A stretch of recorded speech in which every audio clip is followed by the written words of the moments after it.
There are so many things to explain about joystick. I already covered some topics in a video which you can check later. But for now I want to explain some mistakes that you need to focus. There are 3 types of joystick settings available in our game: the wide, medium and narrow. So let me clear their values shortly. If you want to move your selected player's direction fast, then you should go with narrow joystick.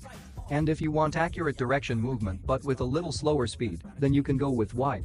And also, there are 3 options for the movement type of joystick: fixed, movable or off. So talking about the first point, the necessary directions. Keeping a fresh movement with joystick towards the actual direction for making a good player move is way better than unnecessary skills. But how? Well, to master the player control, you need to have some experience with this game. Read the movements of your opponent players, then try to predict the free space around your player and move towards that direction immediately. Like this, you can control the ball without any fail in some vital areas.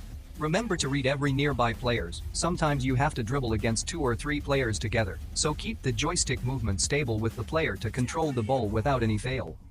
The next point is stop while run. I already mentioned in one of my previous video that let your player pause the movement for a second after receiving the ball and then move him suddenly towards front to sprint successfully. Because nowadays, if you try to sprint straightly, then defenders will catch your player almost every time. But you can do one more thing, and that is sudden pause while running. This will help your player to control the pause and confuse your opponent with that sudden movement. You have to pause the player by tapping the joystick 2 or 3 times. Then pause for 1 second and move him any sideways to dribble successfully. This method is a little harder to do. Make sure to practice well. The last point is hold and release dash. Holding the dash button while running makes your player move faster than normal. But sprinting unusually will make the control useless.